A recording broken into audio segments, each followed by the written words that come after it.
It's news time. Information is power. Be current. The news headline. Buhari has a duty to release Nnamdi Kanu. No need to beg him.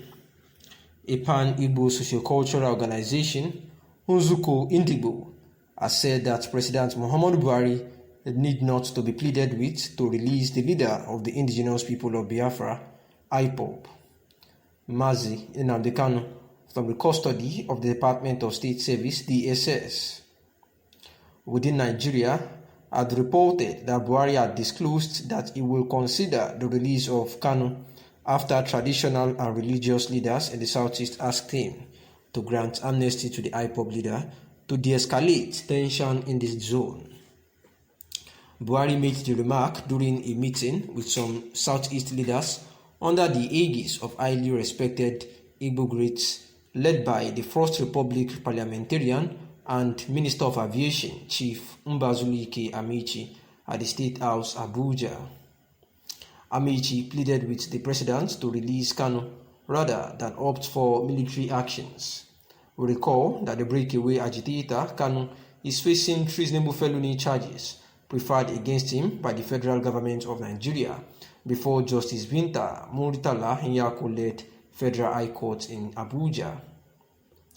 Reacting in a statement by its Director of Media and Publicity, Mr. Edomobi Promise noted that the president is not doing any favor to Indigbo by the promise but doing what he is supposed to do.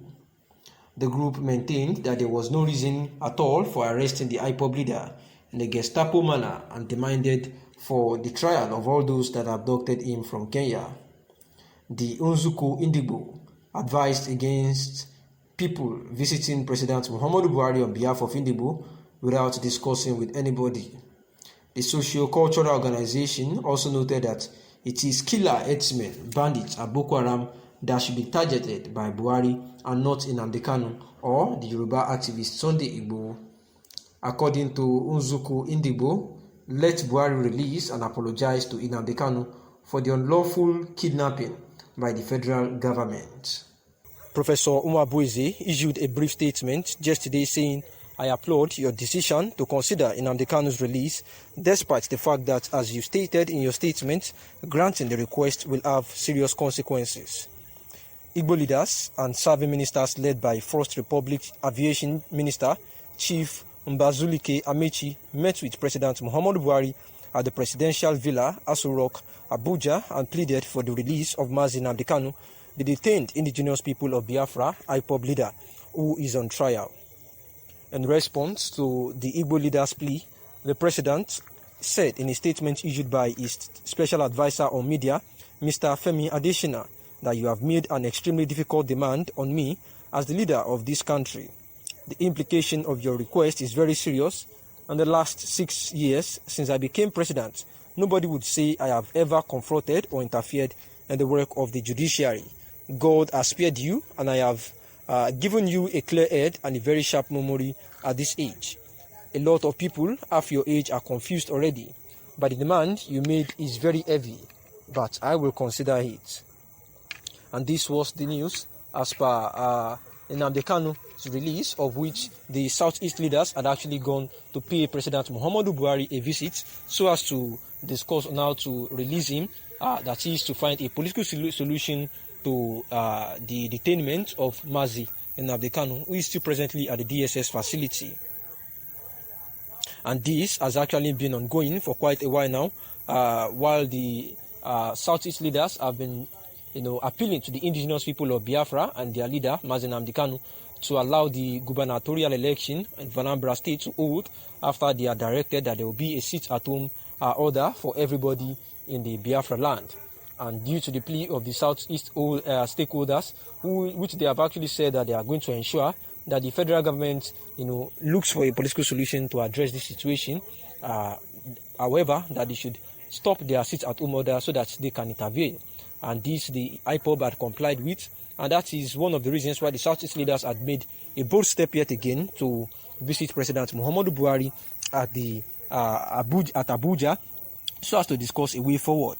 And then getting there with the chairman of the Igbo leaders, Professor Ben Umabueze, senior advocate of Nigeria, where he talked to Muhammadu Buhari about the release of Nnamdi Kanu so as to restore back peace and stability in the southeast.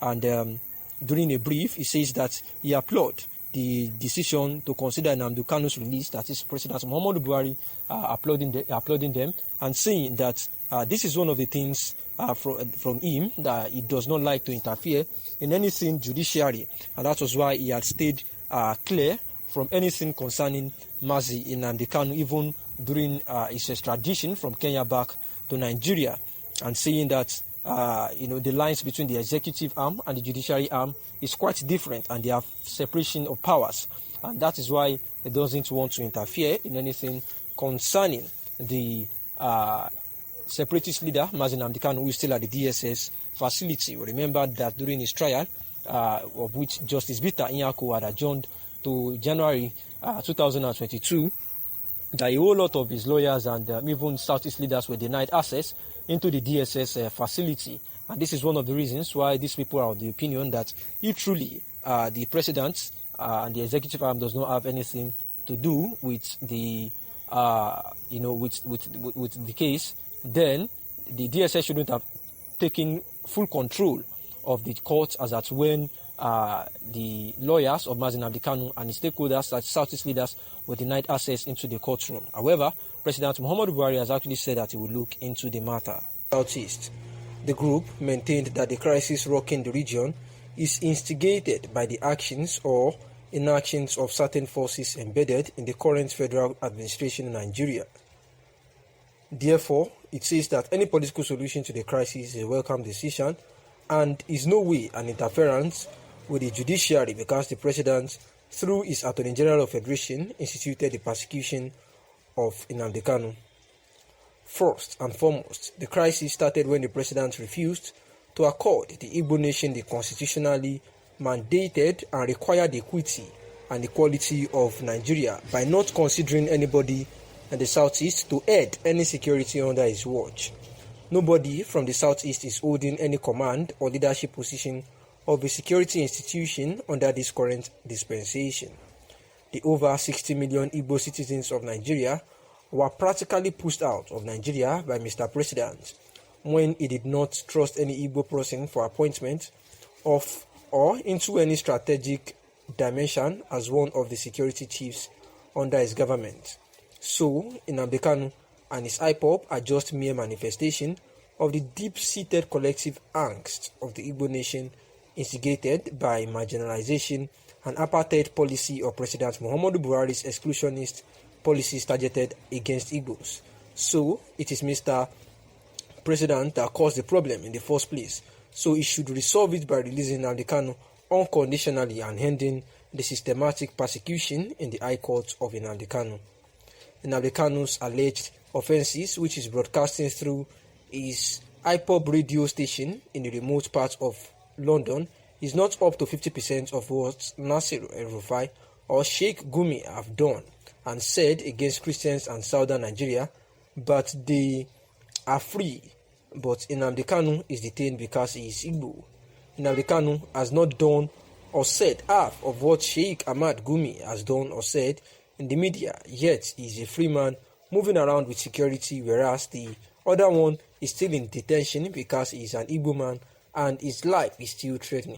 Thanks for listening.